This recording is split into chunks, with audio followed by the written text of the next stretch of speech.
Hi ಸ್ನೇಹಿತರೆ, ಎಲ್ಲರಿಗೂ ನಮಸ್ಕಾರ. ಸ್ನೇಹಿತರೆ, ಇವತ್ತು ಶಿವಮೊಗ್ಗದಿಂದ ಯಾಟೆಗಳಾದರೂ ಸೇಲ್ ಮಾಡ್ತಿದ್ದಾರೆ. ಯಾಟೆಯ ಹುಂಜ ವಿಡಿಯೋದಲ್ಲಿ ನೋಡ್ಬೋದು. ತುಂಬ ಯಾಟೆ ಇದ್ದಾವೆ ಮತ್ತು ಹುಂಜ ಇದ್ದಾವೆ. ಅಣ್ಣವರು ಇವ್ರ ಬಗ್ಗೆ ಇವೆಲ್ಲನೂ ಸೇಲ್ ಮಾಡ್ತಾರೆ. ಇವ್ರ ಬಗ್ಗೆ ಹೇಳ್ತೀನಿ. ಅದಕ್ಕೂ ಮುಂಚೆ ನೀವೇನಾದರೂ ನಮ್ಮ ಯೂಟ್ಯೂಬ್ ಚಾನಲ್ನ ಸಬ್ಸ್ಕ್ರೈಬ್ ಮಾಡಿಲ್ಲ ಅಂದರೆ ಸಬ್ಸ್ಕ್ರೈಬ್ ಮಾಡ್ಕೊಳ್ಳಿ, ಹಾಗೂ ವಿಡಿಯೋಕ್ಕೆ ಒಂದು ಲೈಕ್ನ ಮಾಡಿ. ನೀವು ಯಾವುದೇ ರೀತಿ ಕೋಳಿ ಆಗಿರ್ಬೋದು, ಹುಂಜಾಗಿರ್ಬೋದು ಮಾರಬೇಕು ಅಥವಾ ತೊಗೋಬೇಕು ಅನ್ನೋರು ದಯವಿಟ್ಟು ನಮ್ಮ ವಾಟ್ಸಪ್ ನಂಬರ್ಗೆ ಫೋಟೋ ಅಥವಾ ವಿಡಿಯೋ ಕಳಿಸಿ. ಬೇಗ ಮಾರಾಟ ಮಾಡಲು ನಾವು ಸಹಾಯ ಮಾಡುತ್ತೇವೆ. ಸ್ನೇಹಿತರೆ, ಇವತ್ತು ಶಿವಮೊಗ್ಗದ ಹತ್ತಿರ ಒಂದು ಹಳ್ಳಿ ಅಂತೆ, ಅಲ್ಲಿಂದ ಅಣ್ಣವರು ಈ ಕೋಳಿಗಳನ್ನ ಮಾರಾಟ ಮಾಡಕತ್ತಾರ.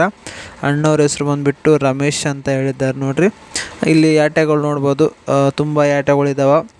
ಇವ್ರ ರೇಟ್ ಬಂದುಬಿಟ್ಟು ಒಂದು ಯಾಟೆ ರೇಟ್ ಬಂದುಬಿಟ್ಟು ನಿಮಗೆ 1500 ಅಂತೆ, ಅಂದರೆ 1500 ಅಂತ ಹೇಳಿದ್ದಾರೆ. ಇದು ಡಿಸ್ಕೌಂಟ್ ಬಗ್ಗೆ ಅಣ್ಣವರು ಏನು ಹೇಳಿಲ್ಲ. ನೀವು ಒಂದ್ಸಲ ಅಣ್ಣವ್ರಿಗೆ ಕಾಲ್ ಮಾಡಿದ್ರೆ ಡೀಟೇಲ್ಸ್ ಎಲ್ಲ ಹೇಳ್ತಾರೆ. ಇನ್ನು ಒಂದು ಹುಂಜ ಕೂಡ ನೋಡ್ಬೋದು. ಇದು ಹುಂಜದ ರೇಟ್ ಬಂದುಬಿಟ್ಟು 2500 ಅಂತ ಹೇಳಿದ್ದಾರೆ. 2500 ಅಂತೆ. ನೋಡಿ, ನಿಮಗೇನಾದರೂ ಕೋಳಿ ಅಥವಾ ಹುಂಜ ಬೇಕಿದ್ರೆ ಅಣ್ಣವ್ರನ್ನ ಕಾಂಟ್ಯಾಕ್ಟ್ ಮಾಡಿರಿ. ಅವರ ಮೊಬೈಲ್ ನಂಬರ್ ಬಂದುಬಿಟ್ಟು ಕೆಳಗಡೆ ಟೈಟಲಲ್ಲಿರುತ್ತೆ.